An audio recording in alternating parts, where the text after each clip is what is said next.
I think your name should go down into history.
Good evening, race fans, to another exciting rendition of Duckling Boot Camp races.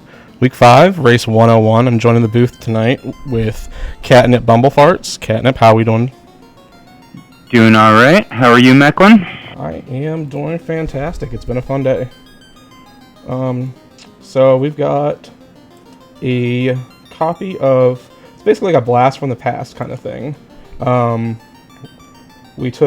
Saracen took the flags from the Fall League Week 3, which also happened to coincide with SGL Live last year. And the flags are actually really fun. Do you want to go ahead and talk about our blessings real quick, and then we'll get into flags as we start going into the seed? Sure, sounds good. So all of our party members come with 2 blessings, 1 curse.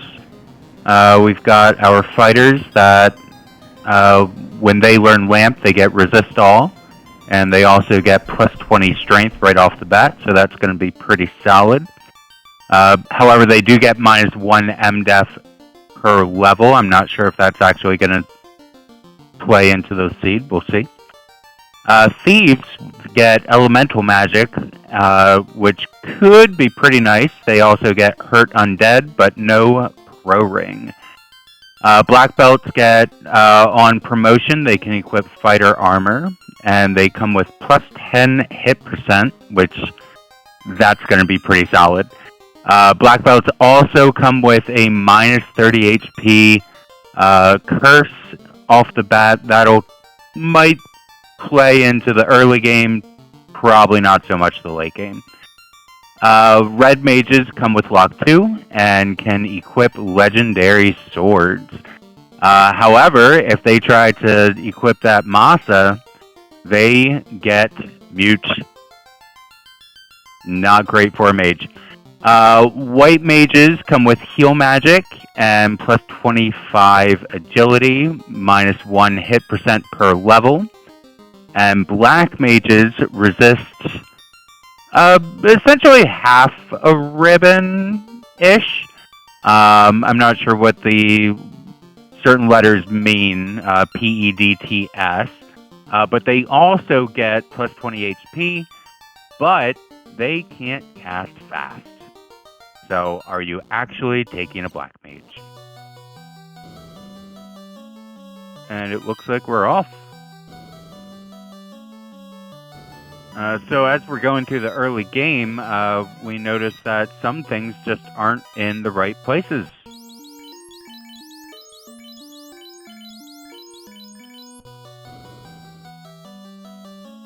So it looks like Canaria Castle ends up being one of the Cardia Islands. And we're taking a look at the weapon shop. There's a Vorpal in the weapon shop.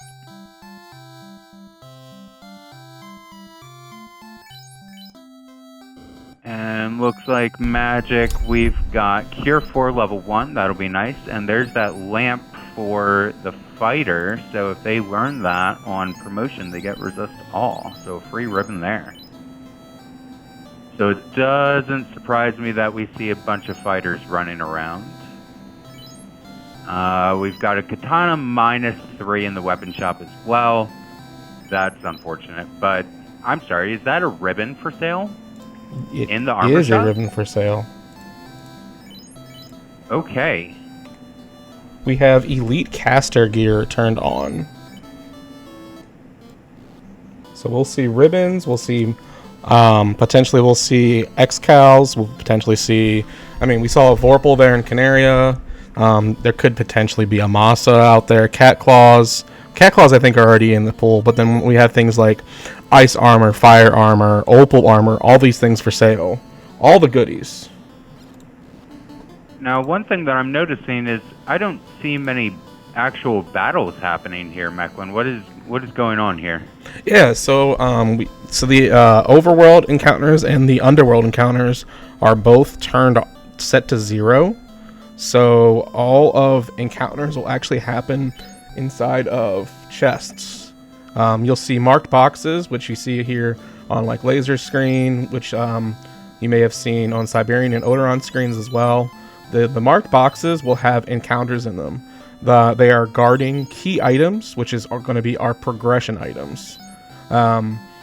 Those battles consist of A-side and B-side tiles from the original vanilla game. It's a random mix of all of them. There's only going to be roughly 16 encounters. There's 20 key items. However, it's only it's set to 16 items, but I think it's forced to be.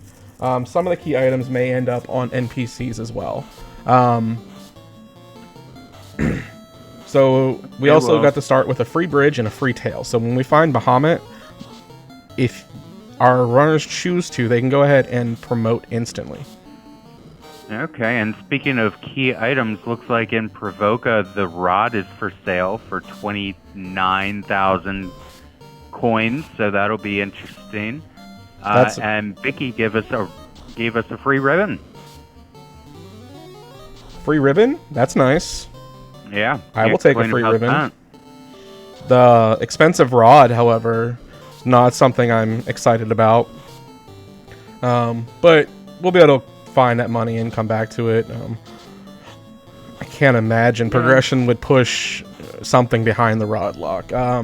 So keynote for this too, since it's essentially it's an oops all loose with like a few weird quirks about it. The loose progression is set to chaotic, which means that the game generally will push key items into earlier spheres. So I don't know if you've all played other randomizer games where there are generally spheres of item progression. That is essentially what chaotic does.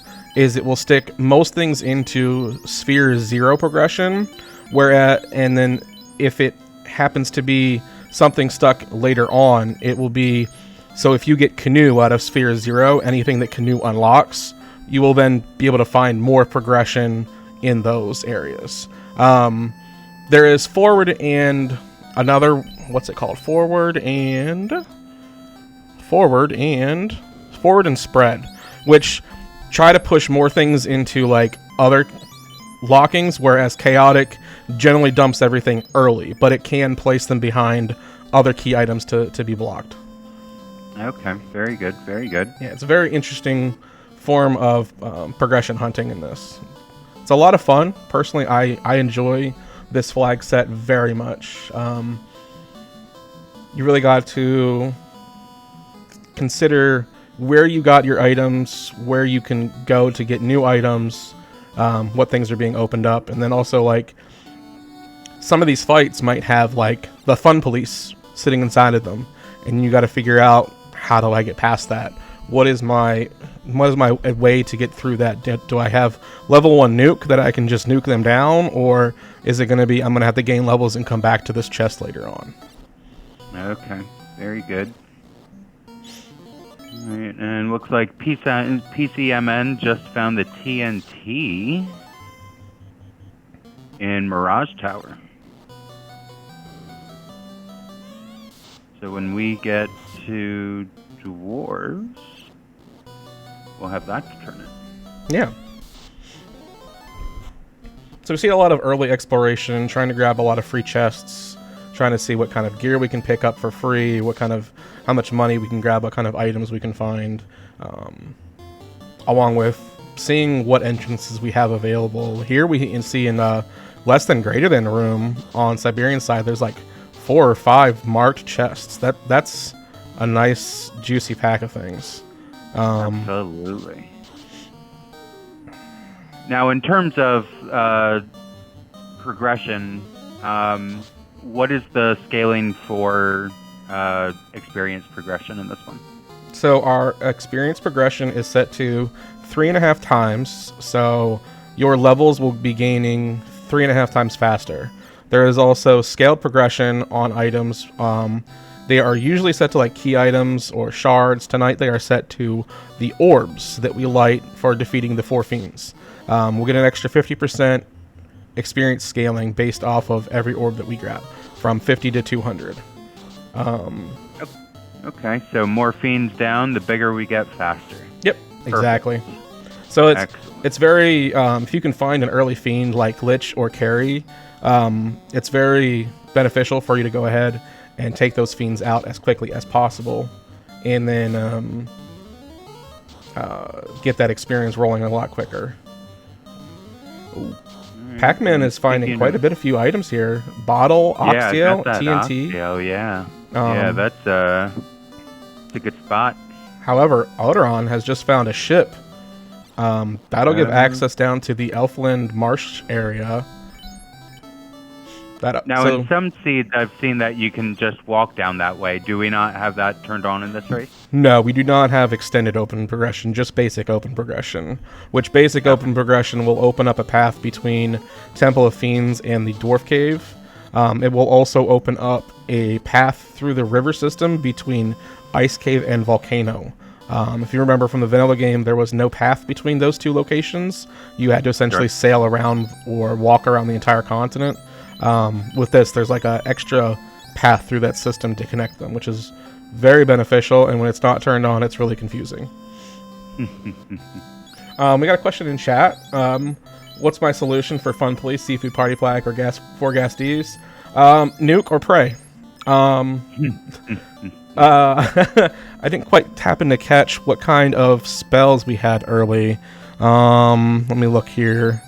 Rub and Lit 3, Ice 2, and we have Harm 3 for the White Mage. So just saw Ice 3 is level 3. Yeah, that's gonna be Oh, we got no Nuke. Nuke yet. Nuke at level 4. Wait. Okay. You know, Ed, you'll get the charges. So. Eventually, yep. I think we have to be level 10 to get a charge of Nuke at that point, to get level 4 charges. So that'll be interesting. And Odoron has switched up a party, has decided to go Fighter 3 Red. So we're going to pick up all of these nukes. Wow, okay. All the microwaves. Yep. So Nuke is going to be a big factor in this. It's going to be clearing out a lot of boxes. So this is interesting. So with the recruitment system, you can just switch out your party members whenever? Yep. For Tavern recruitment, there are two options. There is an option to just replace any characters. There's also an extra setting where you can only replace nuns. For this series, it's not restricted. So anytime you walk into a tavern and you feel like you're switching a party member, you can. What that will do for you is it will basically revert the character back to level 1. It'll swap their level, and then it will give them the level experience based off of the what experience they've already gained. So if you're already level 7, it'll revert you to level 1. You'll promote if you have promoted, and then it will increase your levels, so you will get stats and spell slots as if you gain those levels naturally. It's a really awesome system. I happen to catch Temple of Fiends over here. That's always a nice find. We definitely need to find Temple of Fiends for the end game, as Chaos is hiding at the bottom of that, or the top of that, whatever you choose to decide. Nice to have that checked off on the list of things to find for sure. Oh, absolutely. And I'm really liking Odoron's choice for the 3 red mages, because level 3 Fade, level 4 Nuke. Yep. Like, that's going to do a lot. And they got, legendary swords too, right? So... Oh, that's right. I mean... That Blursing was legendary, wasn't it? Plus legendary swords, yep. Yep. So if they happen to find Vorpal, X-Cal, Katana somewhere early, they can go ahead and throw that on. We've seen the Vorpal for sale, and I'm pretty sure we saw the X-Cal for sale as well. I definitely saw the X-Cal on someone's screen at some point. It was like a X-Cal +3 or +4 or something, which is pretty powerful X-Cal. X-Cal having the Hurt All property will do a lot of base damage to almost every enemy in the game, save Chaos and like 1 or 2 other enemies it doesn't necessarily affect. I think it's I don't remember exactly what it is, but there's some other enemy in the game where it doesn't have a typing or advantage against. Gotcha. Right, Okay. And Odoron checking in with the Royals. All right. And they just gave us some money, right? Just some couch cash. Yeah. Nothing to write home about there. That's generally what you're going to see with a lot of NPCs in this flag set. Okay. A lot of trash items, essentially. It might be gear, it might be potions, it might be money, as we saw. So Now, with all these good weapons and armor at the shops, are people going to be really checking boxes all that much? It's definitely beneficial to check boxes early on to get some initial cash flow for spells, to get some tents, some heal potions, possibly a few houses as well. Maybe some early gear if we can find like a chain armor for those red mages, or like a I don't remember if the bracelets are available with this. I think at least the gold bracelets or the opal bracelets I know are.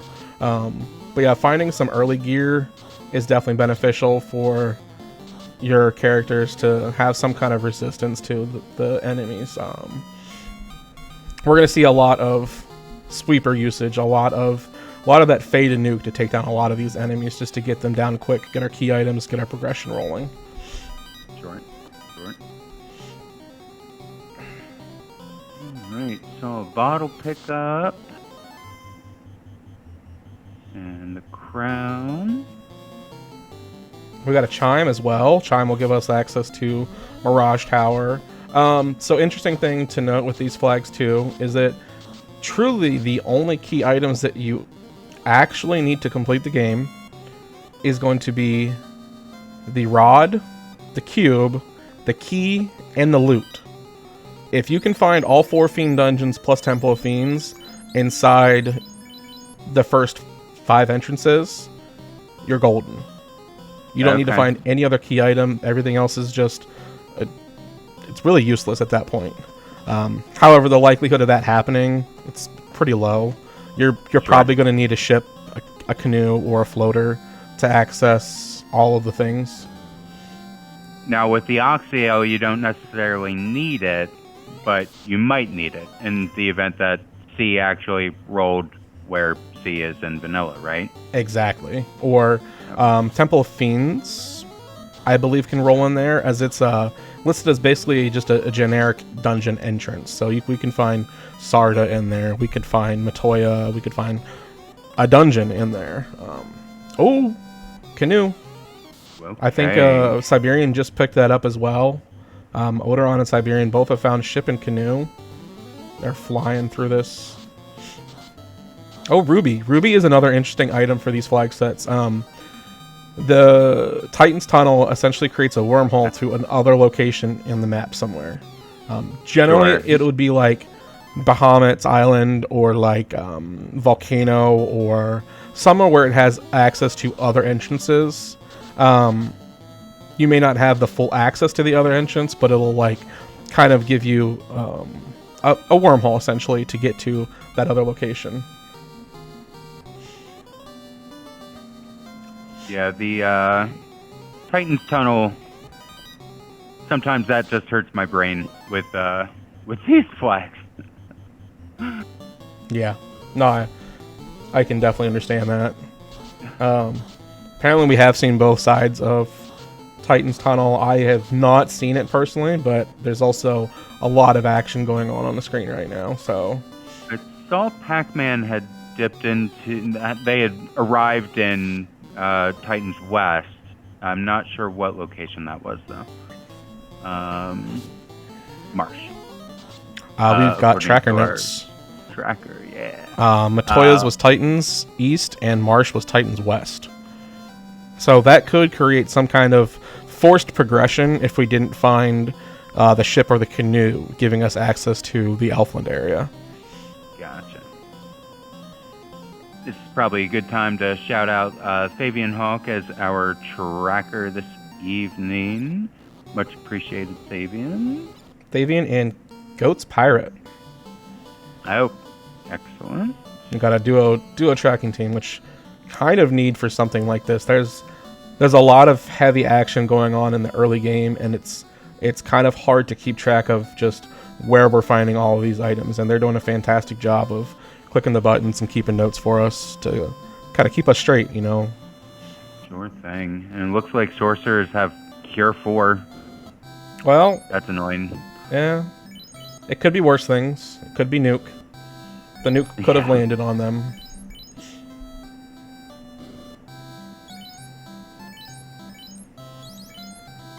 Alright, we got life at level 5 for those red mages as well. They're just getting all of it. These red mages. Fabian pointed out in chat that they found 7 items in Mirage 1 and 2. Yep, that sounds about right.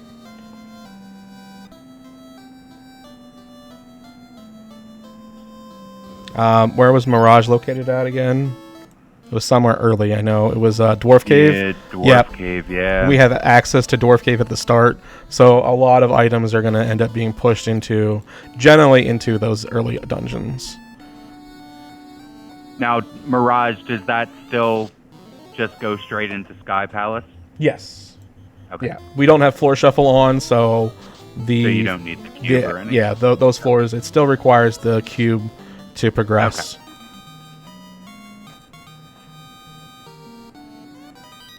Okay. Alright. And down goes Astos for 8,000 gold. Hey, that's a nice bit of pocket change. Absolutely. I think that money is actually going to really come in handy. I mean, ribbons for sale, whatever you don't find along the way. Yep. That's going to come in handy in the end game. Oh, Marsh Cave. Something important's going to be here. Just wait.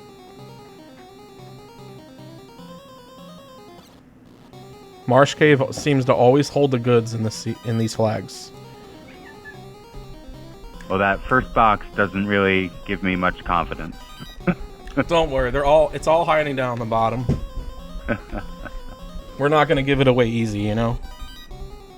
Now, I do see that there is a thief on Pac-Man's side. Is thief lockpicking a thing on this one? I'd have to check real quick. No, thief lockpicking is not turned on for this. Okay. But Yep, go ahead. thieves are still a very great class in the randomizer. Thieves have an agility boost. The vanilla agility is 10, and the boost in the randomizer is generally 50 or 80. Sometimes it can go up to 120 if the flag crafters decide to. So that boosted agility will actually give the party, if you have the thief in the front row, it'll give you the additional chance to strike first so that you can run. It will also help prevent ambushes as well. It's also tied to your luck stat, which the thief has the highest vanilla luck stat as well. So it's very beneficial to take thieves. Plus, they're also just like really good. The ninja can wield everything except for the Masamune, or the Excalibur. So like they do deal some decent damage. Plus, there's also another boost to them where the designers of the randomizer have added a thief and ninja hit growth, so it doubles them from 2 to 4, which puts them actually a little bit further ahead of the fighter in the knight class as we progress into the later 20s and even further beyond. The thief can be a real powerhouse by the late game. Okay.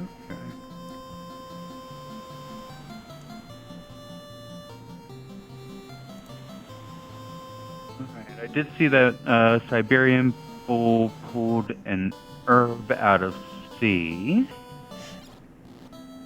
As Was it Odoron makes their way to Crescent Lake. Was Marsh Cave dry? I'm shocked. Truly shocked that Marsh Cave was nothing. I mean, could there be something in the lock chest? There could be potentially something inside of the locked chests. We have not found the key yet. So there is, well, it's not likely since there's only 3 chests down there. I have seen chests end up in those, or key items end up in those chests. So, not out of the realm of possibilities.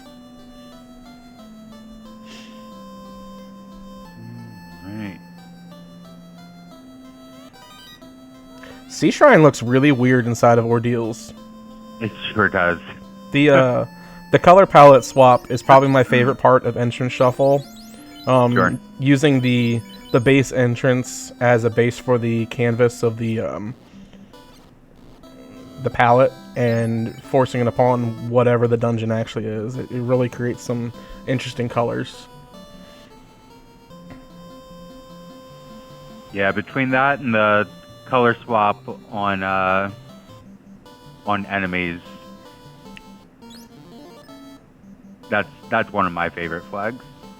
Which one? I'm sorry. The palette swap on enemies. Oh yeah, I like playing with that as well.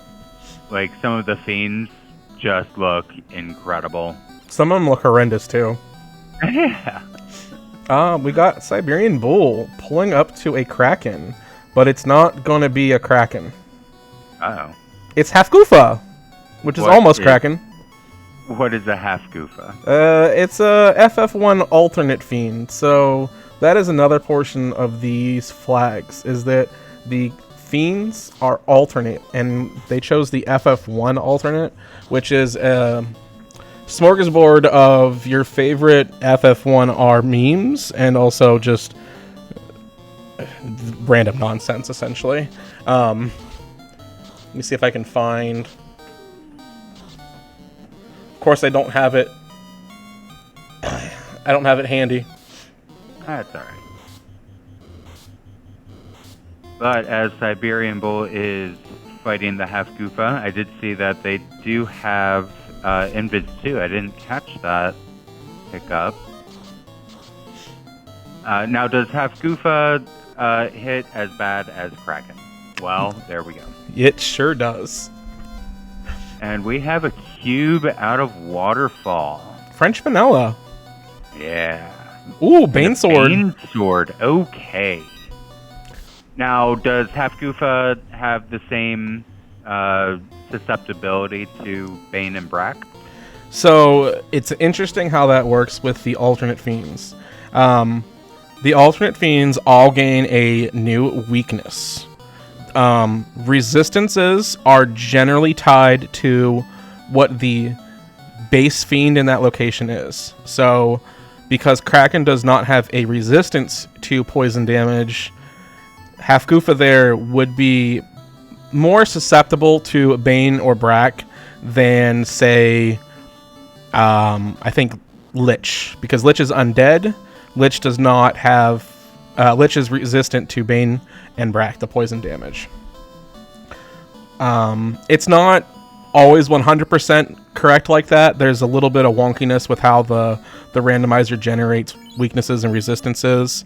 But all of the alternate fiends do have new weaknesses to them. So in the case of Half Goofa, it is ice, I believe. Yes, weakness to ice. It is also a water type, so it will have the susceptibility to, like, the Coral Sword.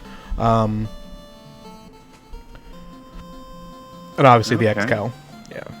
So. Alright, and Blinken, you missed it. Pac-Man picked up the loot over in Mermaids? Sea Shrine? Yep, I believe that's where it was. Yeah.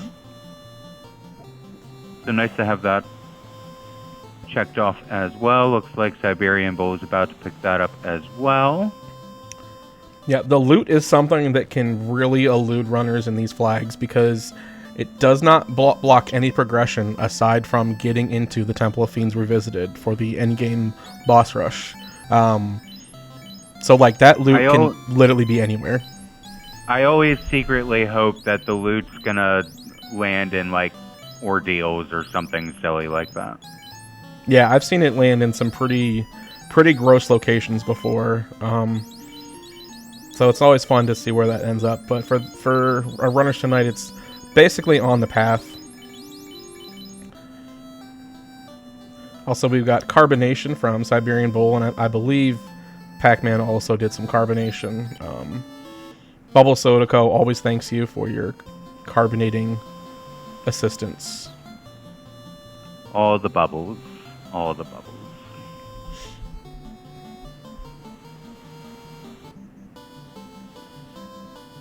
Alright, looks like Odoron is gonna hop into Mirage and use that cube to head up to the Sky Palace. See who's sitting in Tia's spot. Yep. So another big thing with the FF1 alternate fiends for this, they do have a lot of weaknesses to a lot of the insta kills. There is a number of the alternate fiends that have poison as a weakness. If you can find Brack or Bane, you can pretty much insta kill about half of the fiends on the list. Okay, and that having that Bane sword is really going to come in handy then. Oh, yes. Oh, maybe it's less than I thought, scrolling through the list. I thought it was more. It's like it's only 2 or 3 of them. Bullets found Bahamut.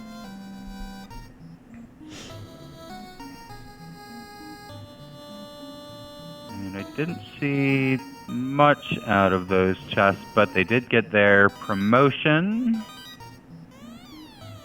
That's good. I think I'm pretty sure Siberian has a fighter there. I can't imagine a world with these flag sets and these blur scenes that you're not taking a fighter. Like that plus 20 strength and resist all after getting lamp, like that's, you can't pass that up. Yeah. No, absolutely. Resist all is the free ribbon. Like, that's a no-brainer. Having the -1 MDef per level kind of hurts early on, I would say, but like once we promote and find that lamp, it doesn't mean anything. Sure.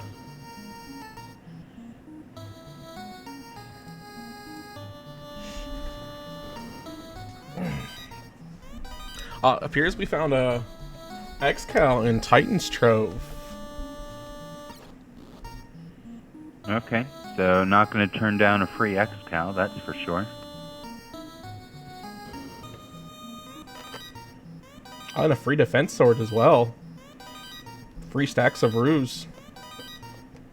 Odoron picked that up in the 6-pack in Sky.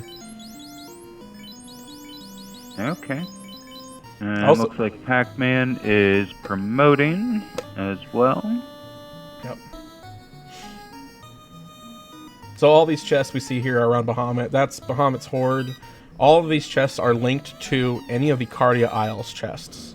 I believe there's 13 of them.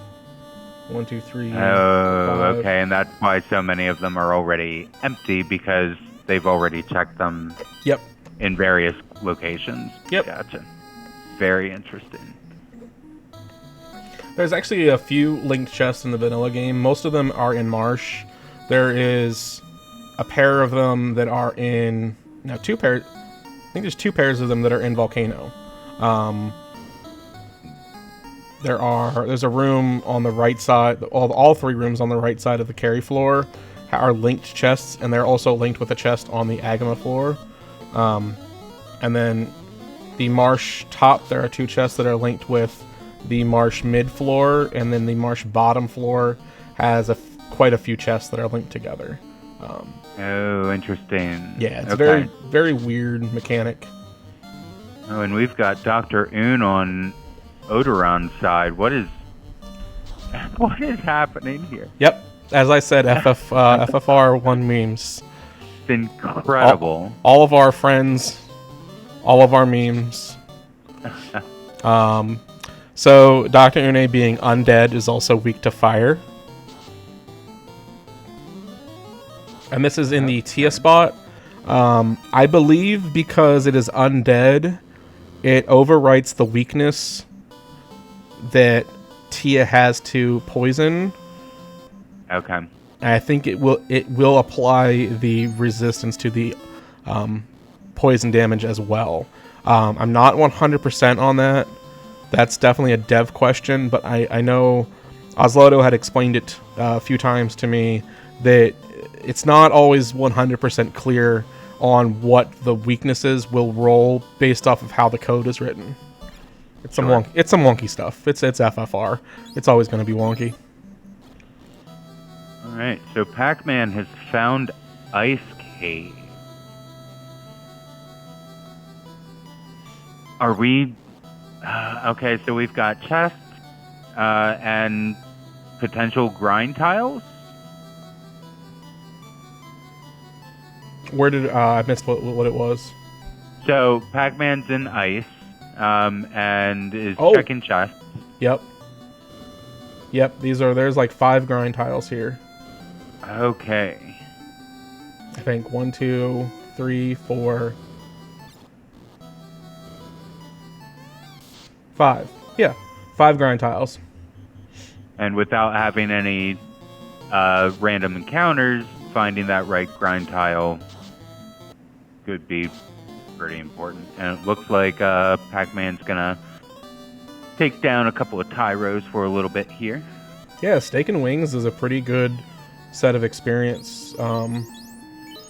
Ideally, what you'd be looking for with B-side tiles is the Agama tile. There's 3 or 4 Agamas show up on the tile. There is a worm tile. The worms that generally only appear in the Temple of Fiends have their own tile.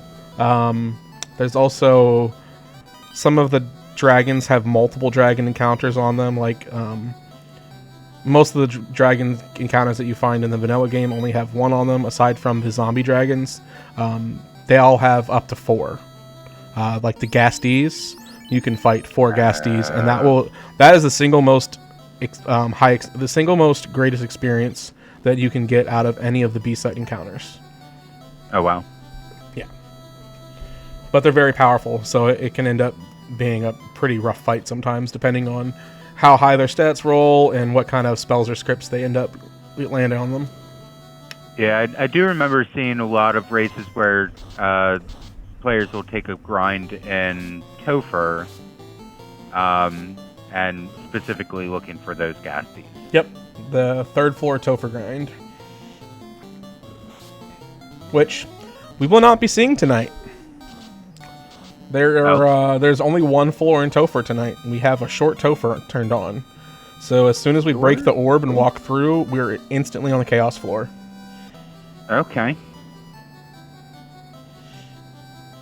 Now, how does that work with the number of Fiendry fights? Do you get all 4? Tonight we'll have all 4. There are settings to lower that to 2 or 0 even, with the option of 2 paths, 1 left or right, where you have 2 fiends on either side. You have the option of all 4, or the option of 0, where you refight no fiends and go straight to chaos. Okay. I don't think I've ever seen the 0 fiend one. I kind of like the added difficulty of all 4 of them. Yep. It's definitely not something that's common.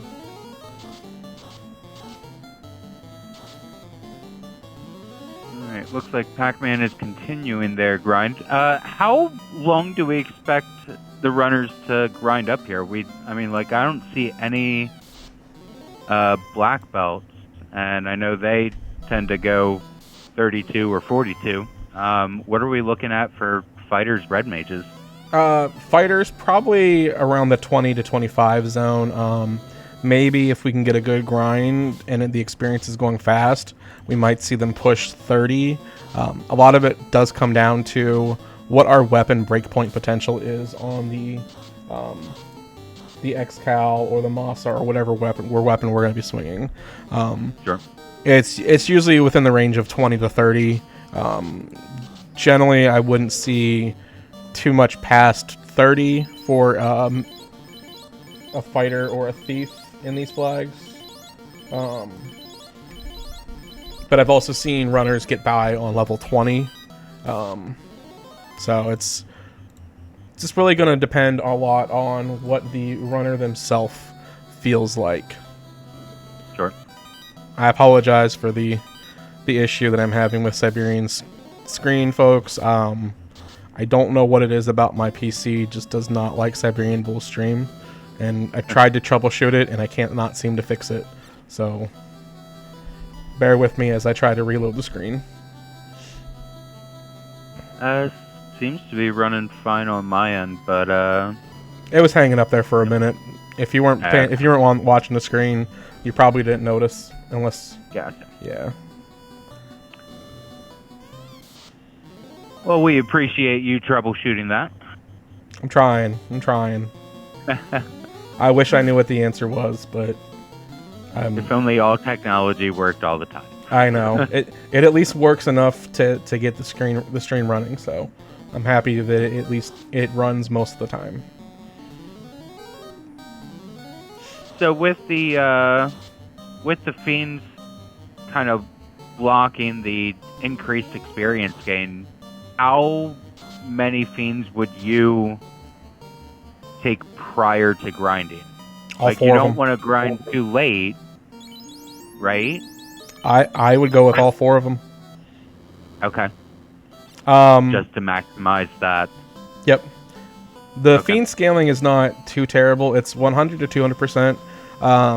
If Kraken or Tia rolls higher to the 200% range, it can get a little dicey, but we have quite a bit of spells to get us through those fights. Sure. And I don't think we're really lacking for equipment at this point either. Right.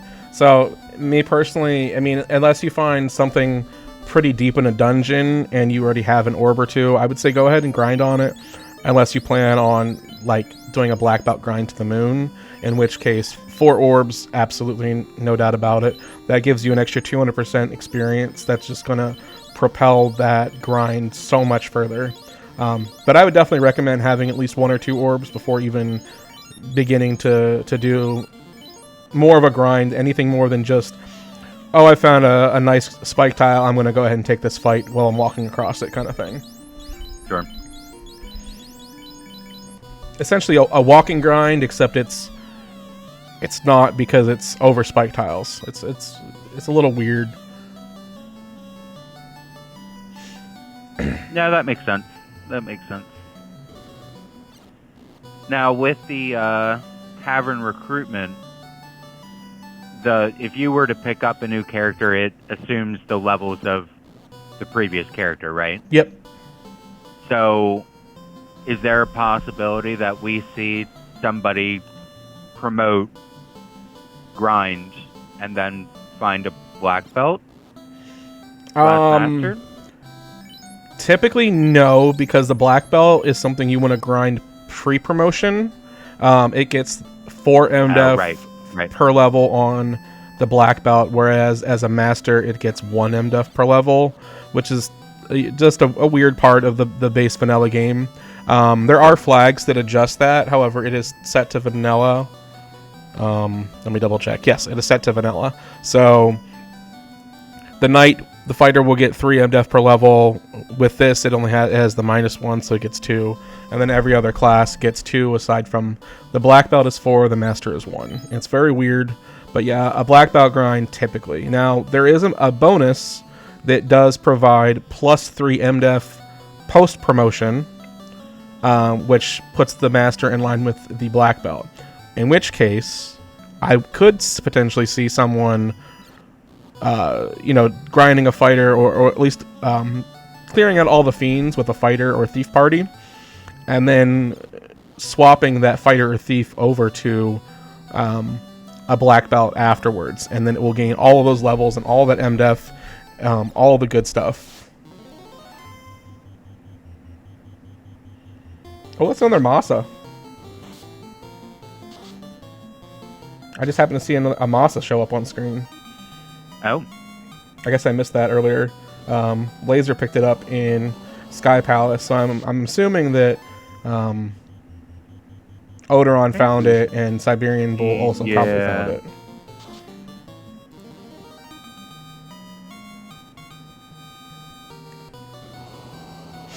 So, looking at our items, we're missing a key, we're missing a floater, we're also still have not picked up that rod, which we are going to have to pick up that rod at some point. Right. Because it will block the Lich Fiend, so we will need that access. Sure. Fabian pointed out in chat that the northern docks is really the only thing left to check, which includes Waterfall, the Onrek dungeon entrance inside of Onrek, and then the Mirage Tower. All right, so those spots to get to are starting to whittle down a little bit. Yep.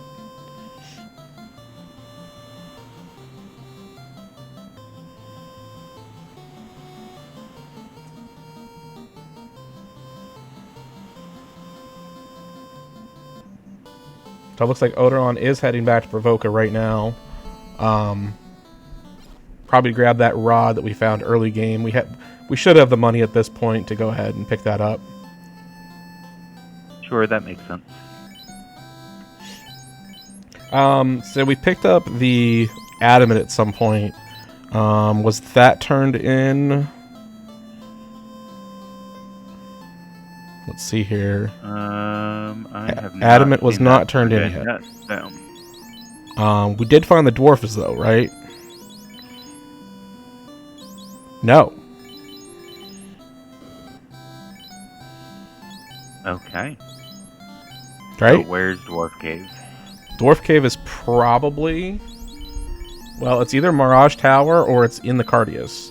There are 4 entrances... Well, 3 entrances in the Cardia Isle that we don't have access to already.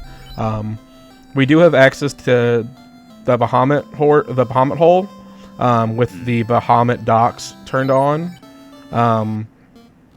But the other 3 islands that have entrances inside of them, we do not have access until we get that floater. I would like to see the adamant turn into the key, and in Dwarf Locked, we've got the floater. That would be pretty what I good. want. Oh, here's Ordeals. Okay.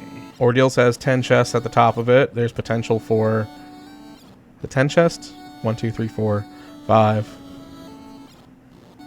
6, 7, 8, 9. 9 chests. I can count. Don't do math on stream. That's the cardinal rule. Is counting math, though? I mean, technically. Technically? I guess so. It's 1 plus 1 plus 1 plus 1 plus 1 plus 1 plus 1? Yeah. Something like that. One. All right, we've got Laser going after Dr. Une. Now, I didn't see... do we have a Warmech walking around anywhere? Oh, do we? We do not. It is vanilla Warmech. So, we'll only show up across the Bridge of Destiny. And we don't have encounters, so no Warmech then. No Warmech. That's sad. Yep, We no should no always chicken. have a Warmech. Oh, there it is, the floater picked up Okay. from Odoron out of Ordeals. So now we have the key to give us our final access, and there it should be in this Wow. chest right here. Okay. Ordeals provides. A lot of times that's how these seeds come down to is which entrance did you decide to go to first?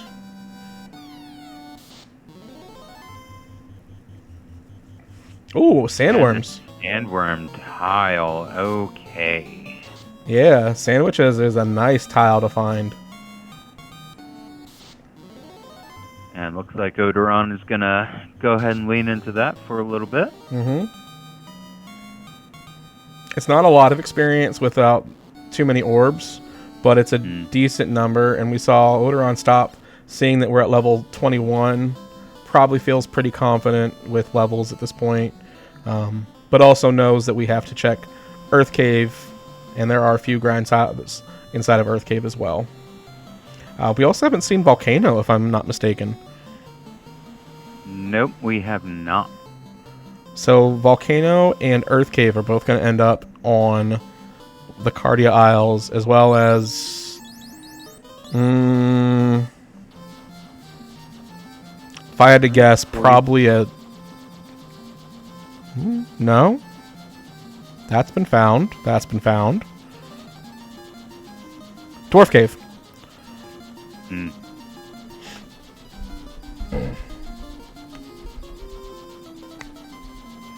Alright, and Odoron is our first runner on stream in the air, and right to dwarfs. Oh, that's right. I did forget about these entrances. Sarda and Titan's West entrances that we don't have access to without the floater or the Titan's wormhole. Okay. But here's Earth Cave. Earth Cave is hiding in Sarda's cave. Okay. Yep. So this will be a quick fiend kill. Even with the FF1 alt fiend pools, any of the alternate fiend pools, they still hold the base stats of the base fiend in that location. So the whatever this fiend we end up pulling here will start with a base HP of 400 and will be scaled based on 100 to 200%. So could go up to 800 HP. Most likely it's not going to be that high. Okay. So since Lich is generally a pushover, Oh this yeah, one will it's generally be a pushover. aptly named the speed bump. Okay. What was that? Looks like we've got Siberian Bull grinding on some lines down in Ice Cave. So, an interesting thing I noticed here on Pac-Man's screen is on the spider floor here in Sky, you can actually see a lot of the other chests in the other rooms. So, specifically, like the adamant chest, the vanilla adamant chest, you can see that from the leftmost room. If you just kind of walk through that door and just kind of sit through that door, you can just see it and see if there is an X marked on that box. So if there's not, we know we can skip that room entirely. Oh, nice. Blink and you miss it, there was a Lich on the screen. Literally. I think it was called a Lotan. Oh, Lotan. That's Yeah. Tiamat's body double. Yeah. Yeah. I believe the Half-Goofa, Lotan, they are characters in mythology of some sort. Okay. What they are, I don't know exactly, but I do know that they have some type of history in some kind of mythology. Lotan is weak to lightning and has the water typing as well. So then we only have one more fiend to find in Carrie's location.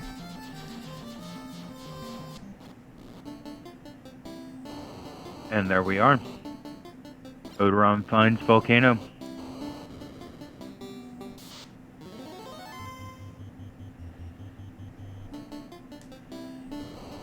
So Odoron is effectively in go mode at this point. We're in no mode for another minute. And then Odoron will be in go. Yep, they have all the knowledge they need. I think I saw quite a few good pieces of gear in Odoron's arsenal as well. I know we saw the X-Cows. I think we picked them up. If not, we have either a Vorpal to choose from. Probably have that Moss that we picked up. So we have quite a bit of things to... Yeah, that's an X-Cow that fighter is swinging. Yeah, I'm pretty X-Cows sure that everybody's decked out at this point. Yep, X-Cows across the board on Odoron's side. Yep. And I think I saw them pick up Ribbons and Provoca as well. So, yep. So that'll be I good. think Odoron is ready to get beefed up and start that final run. If anybody was watching Laser Screen here just a moment ago, we'll see the uncommon but not unknown bonk on the TFC floor. There is one door in Sea Shrine that has, for whatever reason, has been blocked by the Mystic Key. No one truly knows what Nasir was doing, but for some reason, the C-shaped room on that floor is locked. Go figure. That's fascinating. It's good stuff. Now, I would love to know what the thought process is there. Because, correct me if I'm wrong, like, there's no way in the vanilla game that you could get that far without having the key already. Correct. Aside from possible stair glitch, I don't think there's any way that you can get there. You need the key to get outside of the inner sea. So, yeah. Who knows? Okay, what is this Oh, on Odoron's screen? This is a more recent addition to the FF1 Alt Fiend pool, the B Vamp. It's a fun one. Yeah, it's lightning weakness, undead typing.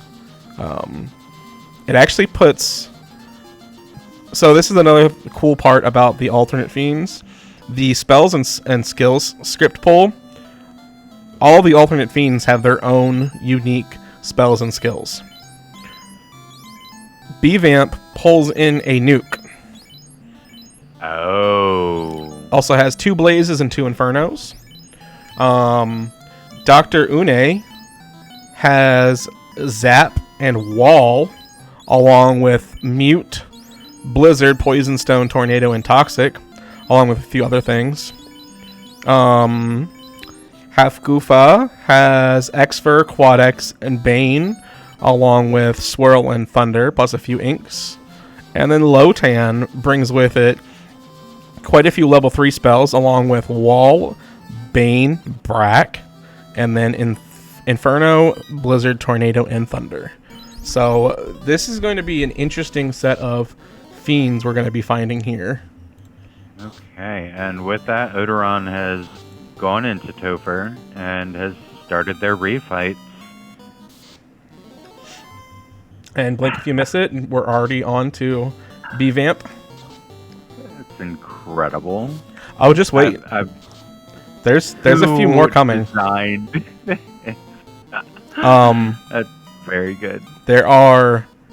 I don't think that they're in the pool yet, but there are at least 2 other alternate fiends that will be joining this smorgasbord of fantastic fun. That's incredible. I love it. Alright, so Odoron continuing their Topher dive. Siberian Bull has picked up the key as well. Looks like Pac-Man and Laser have not gotten their keys yet. Laser is on the path to get floater and key. Also, Goats Pirate. Yes, absolutely. B-Vamp does remind a lot of Little Richard for whatever reason. It definitely does. Yeah, it does look like Pac-Man is a little confused about some progression here. Oh, that's a Vorpal +5 hidden on the Lupa Lupas. That's okay. a free Vorpal. I will not pass out a free Vorpal. I've already come this far. I might as well pick it up. Especially a +5. And we are on our final boss. You'll notice it's not Chaos. It's not Chaos. It is What is happening here? This is an alternate final boss. This is the Double Dragons, where it pulls the carry boss and the Tiamat boss. So if you have alternate fiends, they will also be those alternate fiends, B-Vamp and Dr. Une. This can be a pretty rough fight, and this is particularly why Topher is short Topher. Okay. Because, yeah, this fight right here can just go south super quick. Yeah, these Commentator's they're curse. not hitting soft, but looks like Odoron makes it through with the Red Mage. Yeah. First on stream, second overall. Fantastic stuff. Get your GGs out in chat for Odoron, who we are now joined in the booth. GG's Odoron. How was that? It was scary when B-Vamp was one-shotting people. Oh, yeah. Absolutely. Yeah, that final boss fight started going pretty dark real quick. Yeah, I ran out of nukes and I'm like, well, desperation fade time. You stuck with it. You got through. GG's. But yeah, those shops were loaded. Oh, absolutely. Excal +5s, Vorpals +5, Ribbons -5, I think. It's a ribbon, though. I'm taking it. Yeah. That ribbon can roll -100, and I'm still going to take it. I was particularly a fan of you taking 3 red mages for this.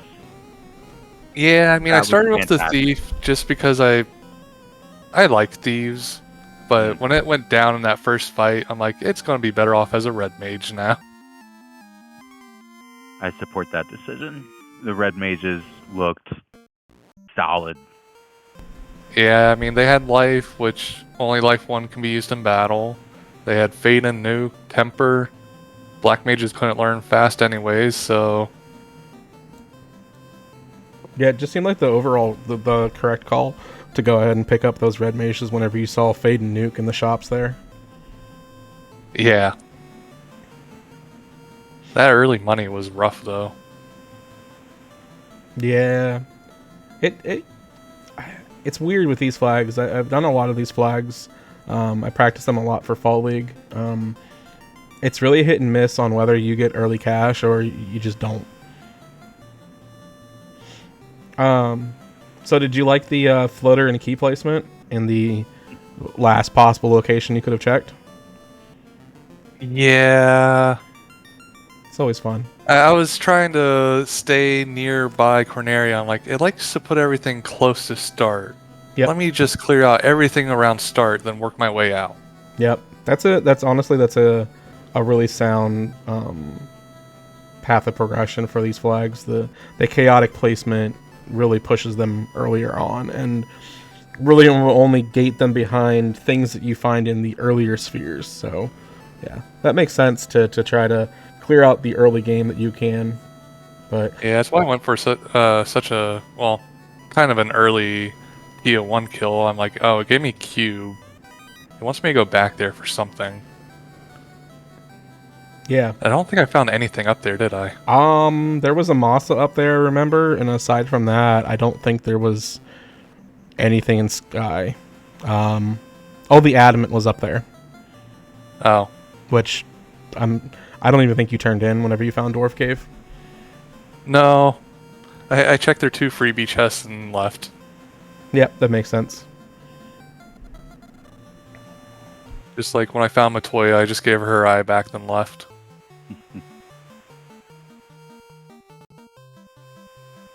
She can't see without it. So was I the... Oh. Looks like PCM is having a little bit of issue. Yeah, we're Yeah. thinking possibly unaware of Northern Docks. Mm. Yeah. Which is unfortunate learning experience for this, but it's definitely something probably won't forget to check any in the future, I'm sure. I know when I got stumped by something like that, that was definitely okay, I'm looking at new flags. I'm going to look at incentive locations. I'm also going to look and see what nonsense map locations are turned on and kind of write those down so I have an idea moving forward what they're going to be. Yeah. It's one of those things, if you've seen it before, you know it. If you haven't, it's very hard to guess at what it would be. Yeah, exactly. So an interesting thing that seems to be happening with Siberian Bull here is they have found Earth, but they do not have the rod. Did they not remember to go back and buy it? I think they may have forgotten that it was the shop item in Provoca. It was so expensive too. Yeah, what was it, like 30K or something? Yeah, right about that. Yeah, some like 26 to 30, somewhere in that range. Yeah, which is just crazy seeing a shop item in Provoca being that expensive. Yeah. Speaking of, looks like Laser just picked theirs up, or at least saw it. I can't imagine that they went all the way back there just to look at it and not buy it. So Yeah. Does look like Pac-Man has made it their way into the Mirage entrance where Ordeals was. okay, very good, very good. So we've gotten there. Also, I'm just gonna go throw a quick shout out. Fry Teeth actually was the overall winner for this race. Pulled in a time of 53 minutes 50 seconds, just under 3 minutes ahead of Odoron on screen. Yeah. Right Teeth is a heck of a runner. Sure is.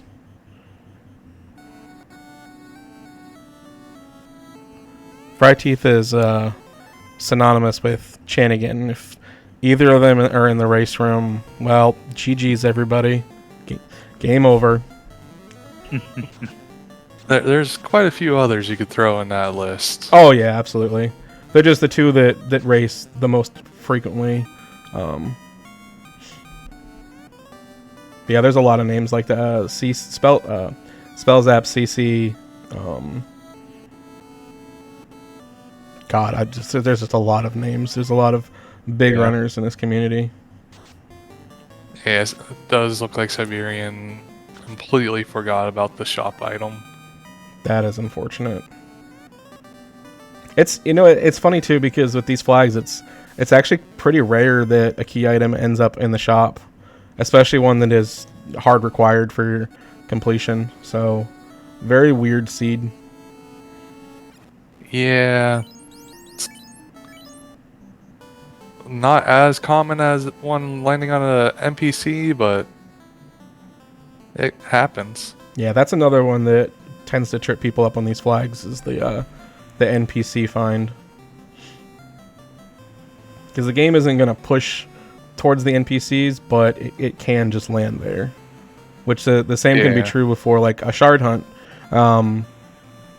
Especially when you have shards in marked boxes. It's more or less they're going to push them into side of marked boxes, but sometimes it might end up on an NPC turn-in. Oh, I also like the randomizer being a little cheeky and putting Bahamut vanilla. Oh, was that where it was at? I actually didn't see where it landed. Yeah. Bahamut was in his normal hole. That's pretty nice. Yeah, you had access to it though pretty early. Yeah. I just assumed it was going to be floater locked because that's how the game likes to treat me usually. Oh yeah.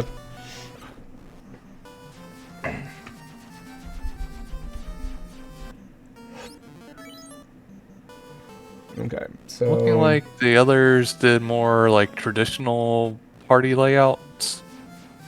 it looks like that, yeah. Yeah. I think I mean, I get it. yeah, I think Siberian went with the traditional Thief Fighter.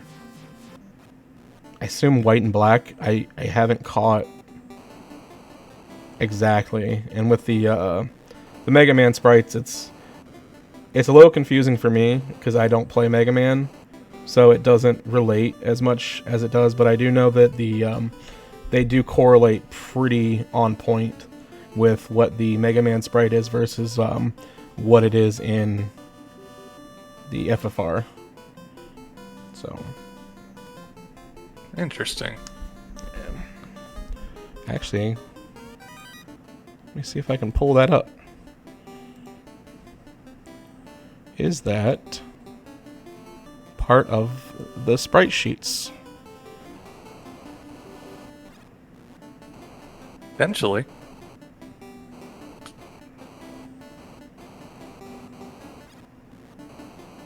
Alright, looks like Siberian Bull is still going through past locations, checking chests. Hopefully they glean the need to check shop items soon. Yeah. So it does not look like the Mega Man sprites are listed on the wiki sprite page. So I think this was, if memory serves me, this was something that Siberian Bull had actually got someone to, either they did it themselves or had to get someone create them for them. So That's pretty cool, though. we'll have to poke their brain here. Oh, I thought they were about to start checking shops again. Looks Or like, we'll start checking shops, but yeah, I think we're gonna check all of the chests, double check all of our entrances, make sure we didn't miss an entrance somewhere along the way. Fortunately, without the any encounters, hopefully that'll go a bit faster than it would otherwise. And looks like Siberian Bull is going to check the caravan, so hopefully that'll point that in the right direction. Laser is in Topher. Oh, wow. That was Are we? quick. Yeah. Yeah, we are. Yeah. I completely missed All that. right. And Siberian Bull is checking shop items. Okay, so hopefully they'll go to Provoca quickly.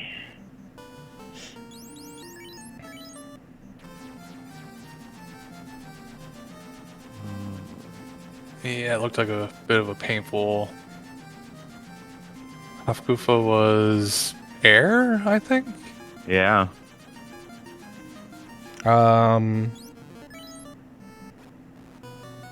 Hafgufa was Kraken. Oh, it was Kraken? Yeah. B-Vamp was Carrie. I think Lotan was... Lich. And then Dr. Une was in Sky. Okay. Tia. Yeah, yeah.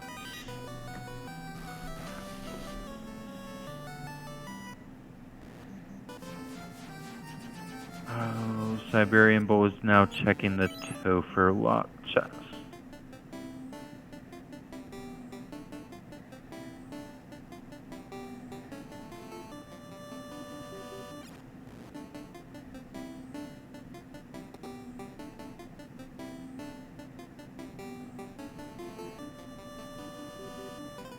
I like how the bats still say chaos, even though we're not fighting chaos.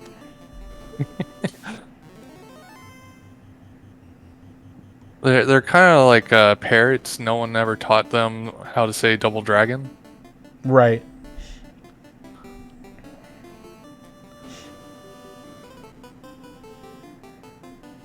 I think Double Dragon is probably one of my favorite alternate bosses.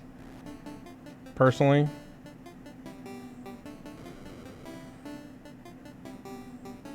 I don't know. As a spectator, I kind of enjoy whenever the Fun Dead pack pops up. Oh, it hurts seeing them pop up every time. Yeah, Fun Dead Pack is not fun. As just as an entertainment value, especially if it's like a black belt seed.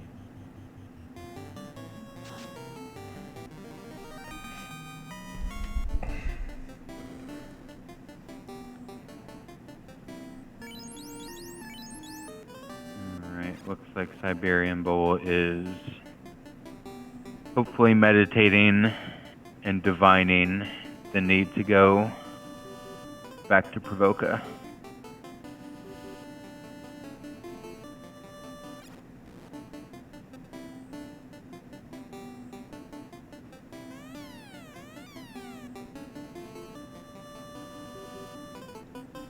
And Fabian pointing out in chat, Pac-Man did have the rod. Oh, okay. Well, that's good. And about to take out that Earth Fiend, as Laser is pulling Hafgufa and Topher. Lotan's very pink. Yeah, that's to make you drop your guard, so you get 20 punches to the face. Right.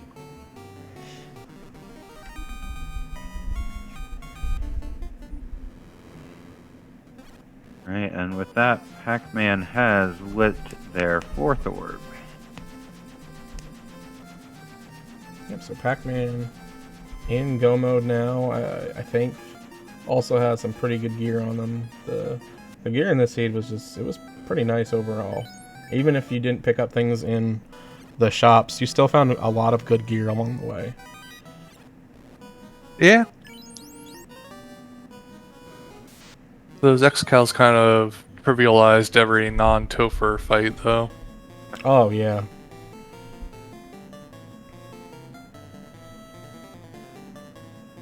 Okay.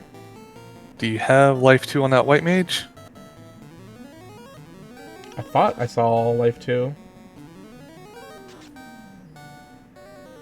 No, it was in Viz 2. They may not have charges. I think it was in Viz 2 was what I was saying. I think I saw Life 2 on the list, but looking at their charge counts, I'm not sure if they had charges of it yet. Oh, Okay. and Wotan throwing out a nuke. Gross. Pulling a play out of Lich Siberian Dude's Bull's Bowl. there. Siberian Bull got the rod. All right. Oh, we found it. Hooray! Very good.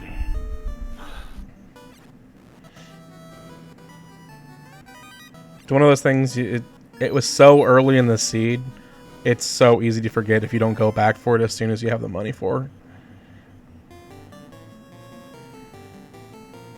it. Yeah.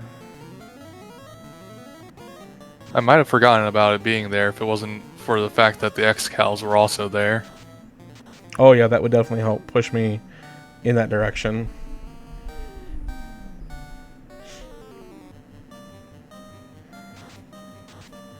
I may have lost a little bit of time going back and buying them as I had the money to.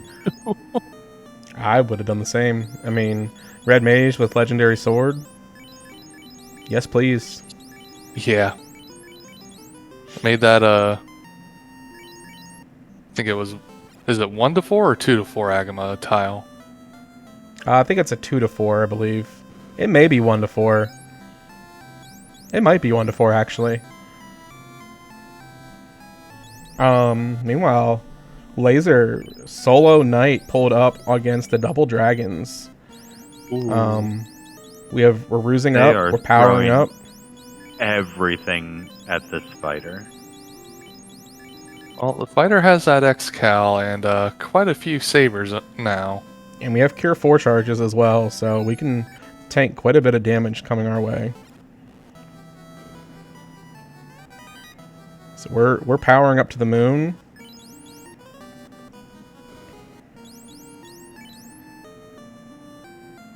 Alright, this is our last Cure 4 charge coming out. It's a big swing, and B-Vamp not going down. There it B-Vamp is. got an Invis or stack or 2 up Oh, while okay. Laser was powering up. Oh, Dr. Une just cast Invis.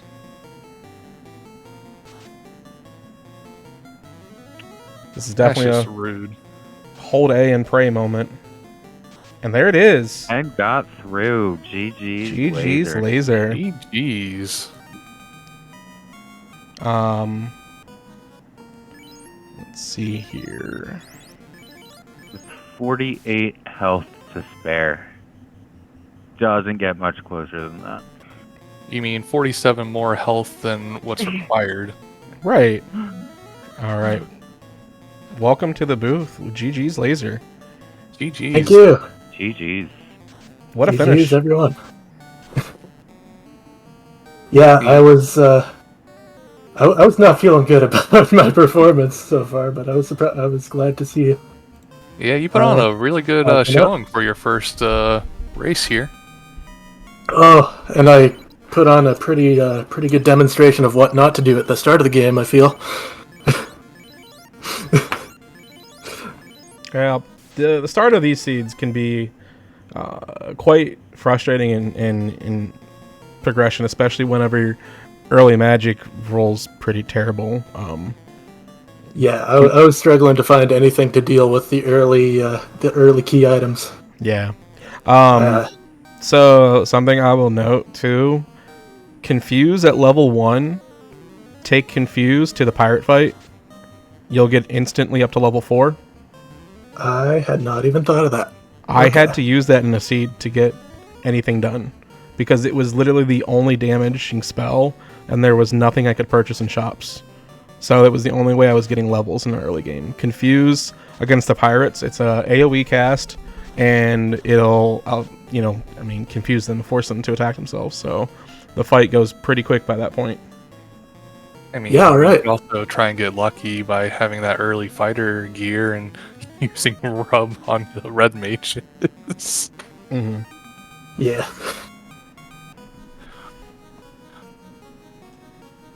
That early magic was something. It's pretty It was gross. rough. I kept doing laps across the northern side of the continent, just trying to find anything to get me through. Yep. There was quite a bit of chests to open up, but like, if I remember right, it wasn't a whole lot of money to get. Not a single weapon either. Yeah. Yeah. But the two pieces of fighter gear, I think they were only hitting the fighter for 1 damage while he was level 1, so... Yeah. Yeah, It's just a eventually few you can crits just got through, and that did 20, and that was enough to kill a level 1 fighter pretty easily. Yeah. Ooh. Yeah, pirates, I think their base HP is, 10? So if it rolls down... I to did the not know how 50%, low they were until, recently, just running through these seeds. I'm learning a lot through the game, or about the game through, all running all these races. Yeah, it's interesting, the different things. Like, I ran the vanilla earlier today, and I am so thankful for all the different stuff FFR does. There's so much nice quality of life in this game. I love all the changes. You act like the base game was horrible or something. I'll admit, I've never played through the base NES game. My entire experience with this game was on GBA as a kid. Yep. Okay. And so, yeah, learning all the spell names, learning all the quirks of NES and all the changes on top of that from the randomizer. Yep. It's been an experience. Oh, for sure. Does the GBA use the spells like haste? Yeah, it's got all the changed spell names. There's a setting on the randomizer where you can actually change the spells to those, I believe. Yeah, I saw that. I'm trying to learn the original names though. Oh, okay. Yeah. I know some people in the community use the alternate ones because they're easier to distinguish for them. Yeah, I can see that. And with that, we've got Pac-Man finishing up the final fight, 3rd on stream, 4th overall, with a time of 1:19:39. GG's, Pac-Man. And joining with us in the booth, Pac-Man. GG's. Thank you. If I had remembered Docs existed for the second spot. Yeah, that's a thing. Oh, I mean, I just had my head. Northern Docks was only for Onrak and Bahamut open there, and so I didn't even think that it of over by Mirage. Yep. Oh, I felt good up until that point when I'm like, okay, I'm completely lost, and started just going through my notes on what I may have missed, and then I forgot that I had the loot. That's why I was checking things in Earth Cave, is I forgot I had the loot till in the middle of it there, so.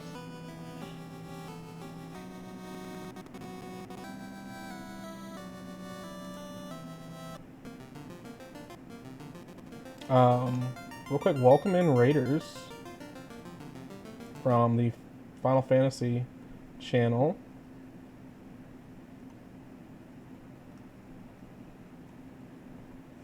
I don't remember what we were doing on FFR tonight.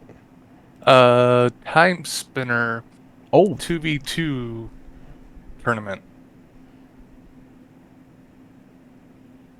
If I remember right from what I watched the other day, one person starts in the past, one starts in the future. They find items for each other, and yeah, they're trying to beat the game before their opponents do. that's fun stuff. With that, we have Siberian Bowl finishing up their final fight. GG's Siberian Bowl. I want you to know I've thrown a few things in this room, so I it's a bit messy. I wouldn't be surprised that we were willing the rod into existence to you. Anyway, yeah, no, I didn't even check the shop, so I didn't even remember Provoca until until the light bulb was like, did I check it? No, I didn't. So that's why I'm taking the F here because I could have kept going, but I just completely forgot, and I was like sitting there for a good 5 minutes before I checked back in. It happens. Everyone memory holes something they've seen, and it's never fun. Yeah, it's definitely a thing that can happen. Especially something like that was it was something that you had seen so early in the seed. It's not uncommon to just kind of forget that existed until, oh, this is my only piece of progression. Where did I find that again? I mean, if it wasn't for that, I thought I did pretty well, but that slip up is what it is. Yep.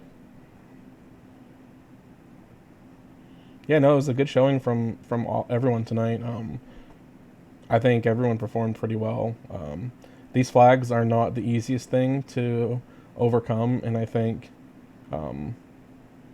given how hard the early game was, I think everybody did a really good job of persevering through the horrible spell list that I provided to you all tonight. How dare you hide fast from all of us?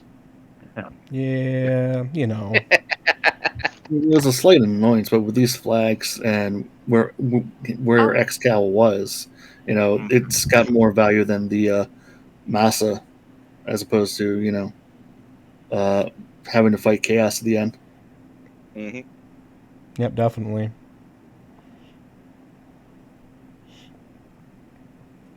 All right. One thing I will say for our ducks, I'm not sure if you all noticed, but Tavern Recruitment was on. I did. Flags like these, if you notice your early spells aren't lending you a hand, always check what's in the taverns and see if there's a class you can pivot to. I will say I felt pretty good about the party guide duck. Getting that early ice sword on the fighter was good. The elemental magic on the thief kind of helped with that early game, and once I got nuke and lit 3 and everything, from Provoke and Elfland, I felt good on my red mage and my black mage, and having that heal 3 an early heal 3 there on the red mage kind of took care of healing, I felt like. So I honestly, when I was running it, I knew it was on, but I didn't feel like I needed to change anything for at least the party that I had. Yeah, I felt about the same. I was pretty happy with my team. Fair enough. I just saw those Excals for sale and Provoca, knew the red mage could swing it. And level 3 Fade, level 4 Nuke. Yeah, those red mages were pretty stacked. Yeah, and after promotion, I think they can get Cure 4 at level 1. Yep. They and the knight both could. And then on the knight, I grabbed the lamp for the free ribbon. Oh yeah, I forgot all about that. I just bought a ribbon for him. I mean, that's the only reason I grabbed lamp, if anyone noticed, was I'm just like, hey, I know that's the free ribbon. If I get it on him and it's available, as soon as I saw it was available when I checked early, I'm like, all right, I'm set for that, and I know my black mage can't wear a ribbon, otherwise he's muted. Or no, I think that was last night's game. But either way, I just knew, at least I could get that on the night and not have to worry about him and putting an extra item on him.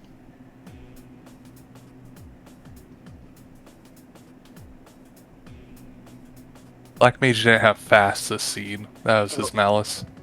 I think it was because I ran the seed last night for the blind one for the platypus, and I think it was no pro rings on the thief. I think it was, and I never found pro rings anyway. The seed, so didn't really come up in that one.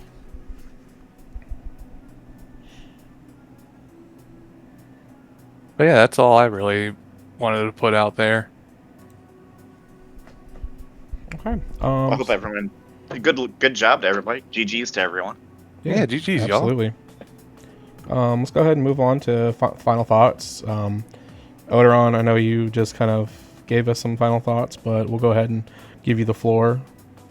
Just want to thank y'all for doing all the hard work with the keeping everyone entertained and letting them know what we're doing with the comms. Our trackers for keeping you guys honest and helping everyone know who has what and where. And Mecklin for pulling that double duty of also restreaming. Oh, it's always fun. Let's move on to our second on-screen Laser. Any final thoughts tonight? I just wanted to say thank you for setting all this up. I'm glad to be able to take part in this. This has been fun. Being the first Duckling boot camp that I've been able to take part in, fully. Well, we're glad to have you here. We're excited to see what comes in the future for you. Pac-Man, any final thoughts tonight? No, I mean, I kind of said what I said. The seed was fun. I felt really good at the start there with how everything went, other than, just forgetting completely the dock and I had the loot. And, good game to everyone. It was a lot of fun. All right, awesome. And finally, but last but not least, Siberian Bull. Any final thoughts tonight? There's a wall I'm looking at right now that my fist is about to go through. I feel that. All right, Catnip, any final thoughts we have tonight? Just real quick, another shout out to Savian Hawk and Goats Pirate for doing the tracking and making sure we don't make complete fools out of ourselves. Mecklin, thanks again for your restreaming and co-commenting. That was a lot of fun. For the runners, great job. Generally, I'm a spectator in all of this, and this has been very entertaining. So, one thing that I wanted to point out about this race in particular, you all hit a wall, but you kept going, and it was pretty awesome to watch. So, GG's. Yeah, GG's everybody. Everybody that participated tonight, GG's to all of you. And also thank you, Goats Pirate and Thavian Hawk, for doing our tracking. It's really appreciated. The notes were fantastic. Tracking these flags in the early game is really chaotic. And you all did a very good job of keeping track of where the items were and clicking the buttons as needed. Catnip, appreciate you hopping in the booth with me tonight. It's been fun. And then thank you to RPG Limit Break for allowing us to host on your platform tonight. It's always a great time whenever we get to come on the platform and show the randomizer off to a wider audience. Oderon has been kind enough to post links in the chat for us. There are links to the Discord, links to the wiki. You'll find information about how to play the game, how to go through all the nuances. There's resource guides like location maps. The alternate fiend pools are listed. There's a lot of resources available on the wiki, and there's always more things being added to the randomizer all the time. So if you enjoyed what you saw tonight, definitely check us out. Even if it's just to play the randomizer on your own. No pressure in competing in events or anything like that. So just have fun with it. We do have our Duckling Boot Camp, which is going to be starting very shortly. We have the Duckling Derby. The boot camp has one more week. We have 3 more classes to go on, and then the Derby will be starting promptly after that. Sign-ups end Saturday night. I don't have the actual time pulled up in front of me, But check out the wiki for the information on that. It's right on the front page. It shows you the boot camp and the derby pages, where it'll have all that information for you. Stay tuned for our next class Wednesday night, and then Thursday we'll have another race just like this. I believe those will be over on the Final Fantasy Randomizer channel. And with that, I think we can go ahead and call it a good night. Have a good night, everybody. Thank you.